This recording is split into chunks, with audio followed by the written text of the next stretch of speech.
Hello বন্ধুরা, কি খবর সবার? আশা করি সবাই ভালোই আছো। আমার দর্শনা ও মুজিবনগর ভ্লগে সকলকে সুস্বাগত জানাই। ১ম এ ঘুম থেকে উঠে রেডি হয়ে কলেজের দিকে যাই। তারপর কলেজে গিয়ে দেখি কি সেখানে আমাদের সকালের নাস্তা প্যাকেট করা হচ্ছে। আমাদের সকালের নাস্তায় আছে রুটি, কেক, কলা এবং পেটিস। তো আমরা সেগুলো প্যাকেটজাত করে এখন উঠলাম বাসে। বাসে করে এখন যাবো আমরা ক্যাম্পাসে অর্থাৎ আমাদের ডিপার্টমেন্টের সামনে। এই যে এখন চলে গেল কলেজের ক্যাম্পাসের ভিতরে। সামনে দেখা যাচ্ছে চেতনের চিরঞ্জীব। এখানে গিয়ে বাসটি থামবে। এখান থেকে আমরা সবাই যাত্রা শুরু করব। এখন আমরা ডিপার্টমেন্টের বন্ধুদের অর্থাৎ সবাইকে ডেকে নিয়ে যাচ্ছি আমরা বাসের দিকে। তো বাস যাত্রা শুরু করে দিয়েছে। যেতে, যেতে এটা হচ্ছে যশোর ক্যান্টনমেন্ট। ক্যান্টনমেন্টের স্বাধীনতা তোরণ থেকে আমরা পার হচ্ছি এখন। আর এই হচ্ছে আমাদের বাসের ভেতরকার পরিবেশ। এখানে রয়েছে আমাদের সকল বন্ধু-বান্ধব, সাথে রয়েছে কিছু শিক্ষক।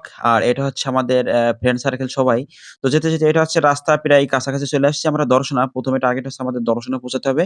এটা হচ্ছে দর্শনা যাওয়ার রাস্তা অর্থাৎ আমরা প্রায় কাছাকাছি চলে আসছি। দর্শনা কেরুয়ানকং এর চিনির মিলে অর্থাৎ দেখতে প্রায় চলে আসছি আমরা জায়গায়। তো এখন আমাদের বাস থেকে নামতে হবে। অবশেষে আমরা বাস থেকে নেমে গেলাম দর্শনা কেরুয়ানকং চিনির মিলে।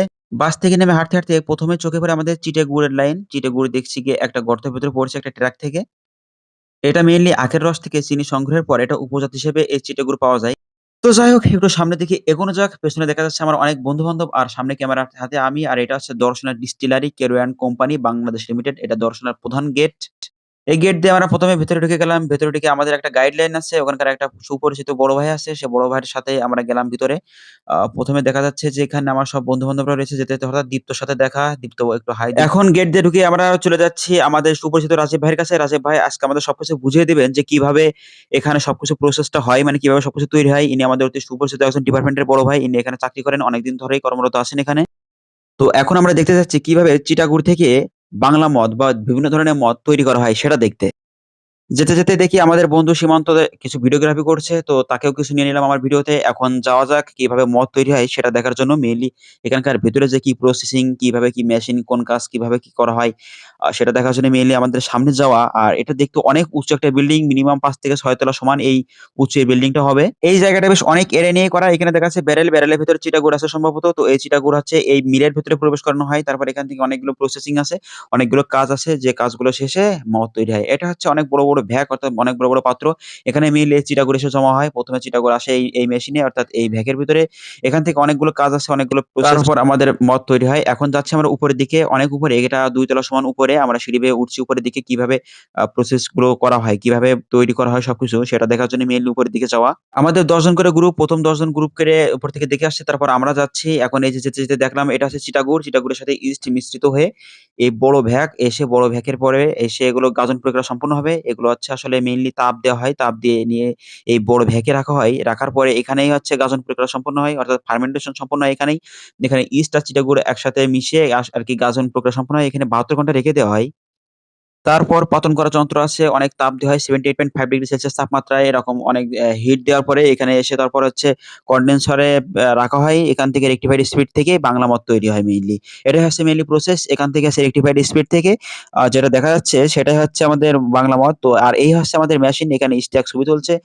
তো আরো একটু উপরে যাওয়া যাক। আরো একটু উপরে কিভাবে কি করা হয় সেগুলো দেখার জন্য ছুটে যাওয়া। উপরে দেখি আরো বড়, বড় ইঞ্জিন, অনেক বড়, বড় মেশিন। এখানে রয়েছে অনেক বড় জায়গা।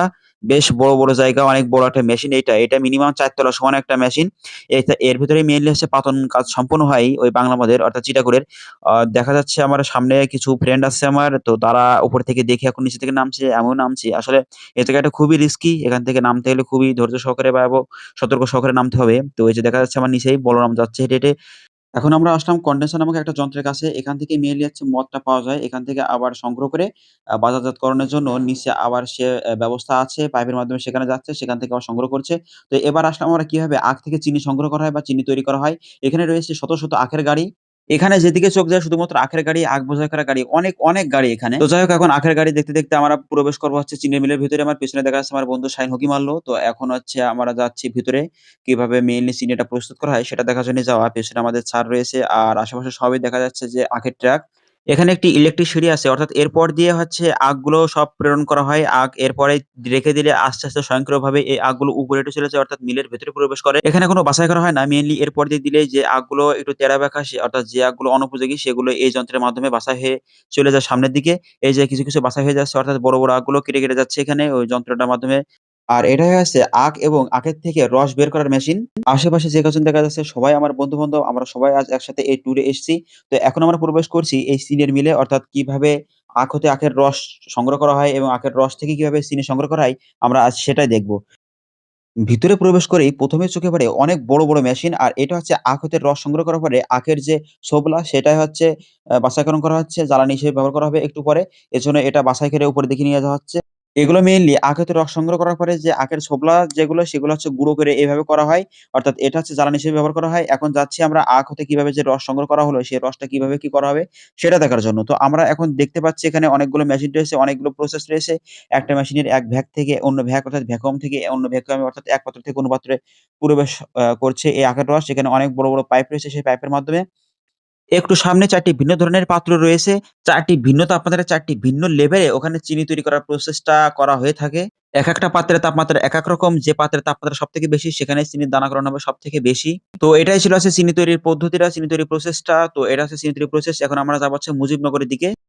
তো এবার চলে আসলাম মুজিবনগর। এটা হচ্ছে মুজিবনগরের গেট। গেট দিয়ে আমরা ভেতরে প্রবেশ করছি। সামনেই দেখতে পাচ্ছি অনেক বড় আম গাছ, অনেকগুলোই আম গাছ। সামনে অনেক দর্শনার্থীর ভিড় রয়েছে। তো আমরা হাঁটতে, হাঁটতে ১ম এ গেলাম মানচিত্র দেখে, যেখানে অনেক বড় মানচিত্র বানানো রয়েছে সেখানেই গেলাম। এখানে কৃত্রিমভাবে পদ্মফুল বানানো রয়েছে। তো এখানে দেখা যাচ্ছে আমার কিছু বন্ধু-বান্ধব রয়েছে, তারা ভেতরে প্রবেশ করছে। আর সামনে কিছু ভাস্কর্য রয়েছে। তো আমরা সেই ভাস্কর্যগুলো এখন দেখব। এখানে মুক্তিযুদ্ধের স্মৃতিস্বরূপ কিছু ভাস্কর্য রয়েছে। এই ভাস্কর্য আমরা দেখতে খুবই ভালো লাগলো। আসলে খুবই স্মৃতি বহন করে মুক্তিযুদ্ধের। এখানে দেখা যাচ্ছে মুক্তিযুদ্ধের সময় কিভাবে মিটিং করত সেখানকার একটু প্রমাণ্য স্বরূপ রাখা রয়েছে ভাস্কর্য বানিয়ে। আর এটা হচ্ছে বঙ্গবন্ধু শেখ মুজিবুর রহমানের ভাস্কর্য। ৭ই মার্চের সেই ভাষণের সেই প্রমাণ্য হিসেবে সেই মূর্তিটা বানানো, অর্থাৎ ভাস্কর্যটা বানানো। আর এখানে দেখা যাচ্ছে পাকিস্তানি হানাদার বাহিনীরা কিভাবে আমাদের উপর নির্যাতন করেছিল সেই চিত্র। এটা দেখা যাচ্ছে ১৯৭১ সালে কিভাবে নির্যাতন করেছিল আমাদের বেঁধে। তারপর সেই প্রমাণ্য স্বরূপ হিসেবে সেখানে এই ভাস্কর্য তৈরি করা রয়েছে। এখন আমরা উঠবো উপরে, অনেক উপরে, অর্থাৎ ৪ থেকে ৫ তলা সমান একটি বিল্ডিং রয়েছে। এরপরে উঠলেই আমাদের মানচিত্র দেখা যাবে, অনেক বড় একটা মানচিত্র রয়েছে বাংলাদেশের। তো সেখানে গিয়ে অনেক ধরনের অনেক কিছু দেখা যাবে। অনেক ভাস্কর্য রয়েছে। এই যে দেখা যাচ্ছে উপর থেকে দেখা যাচ্ছে আমাদের এখানে পাকিস্তানে কিভাবে অত্যাচার করেছিল সেই ভাস্কর্য বানানো। আর এই পাশে দেখা যাচ্ছে যে মানচিত্র আমরা অনেক উপর থেকে দেখলাম। এই মানচিত্র অনেক বড় মানচিত্র। ভেতরে দেখা যাচ্ছে কিছু, কিছু ভাস্কর্য বানানো। পরমাণু স্বরূপ যেখানে যুদ্ধ হয়েছিল মেইনলি যেসব জায়গাগুলো বেশি অবদান রেখেছে যে স্থানগুলো সেইগুলোই ওখানে দেখা যাচ্ছে। উপর থেকে বাইরের পরিবেশ দেখতে অসাধারণ লাগছে। ক্যামেরা যতটা অসাধারণ তার থেকে বেশি ভালো লাগছে বাস্তবে। এটা হচ্ছে মানচিত্র। বাংলাদেশের মানচিত্র অনেক বড় করে এখানে বানানো রয়েছে। এই পাশে দেখা যাচ্ছে যশোর, খুলনা, সাতক্ষীরা আমরা সবকিছুই লিপিবদ্ধ করলাম। ওখান থেকে চিনে নিলাম, নিজেদের মতো বুঝতে পারলাম। তো যশোরের সীমান্তে দেখলাম অনেকগুলো শরণার্থী ভারতের দিকে রওনা হচ্ছে একটু নিরাপদ আশ্রয়ের জন্য। এটা হচ্ছে যশোর সীমান্ত। আর একটু দূরে দেখা যাচ্ছে ওটা হচ্ছে হার্ডিঞ্জ ব্রিজ। আর পাশেই রয়েছে মুক্তিযুদ্ধে যে হানাদার বাহিনীরা কিভাবে আক্রমণ করেছিল সেটা। দূরে দেখা যাচ্ছে ঢাকা কেন্দ্রীয় শহীদ মিনার, ঢাকা বিশ্ববিদ্যালয়ের একটা ভাস্কর্য বানানো রয়েছে। তো মোটামুটি আমাদের ভ্রমণ এখানে শেষ। এবার আসে মুজিবনগরের স্মৃতিসৌধ। এখানে রয়েছে মুক্তিযুদ্ধে যারা শহীদ হয়েছিল, যারা অবদান রেখেছিল তাদের স্মৃতি রক্ষার্থে সৌধ এখানে নির্মাণ করা হয়েছে। খুবই সুন্দর এখানে দেখা যাচ্ছে। তো একটা আশ্চর্যকর তথ্য দিয়ে আজকের ভিডিও শেষ করছি। এখানে দেখা যাচ্ছে নিচে যে মার্বেল পাথর, অর্থাৎ যে পাথর রয়েছে এখানে গুনলে মোট ৩০ লক্ষ পাথর দিয়ে এটা নির্মাণ করা হয়েছে। মুক্তিযুদ্ধে টোটাল ৩০ লক্ষ লোক শহীদ হয়েছিল। যাদের স্মৃতির জন্য এখানে ৩০ লক্ষ পাথর দিয়ে এটা মেইনলি নির্মাণ করা হয়েছে।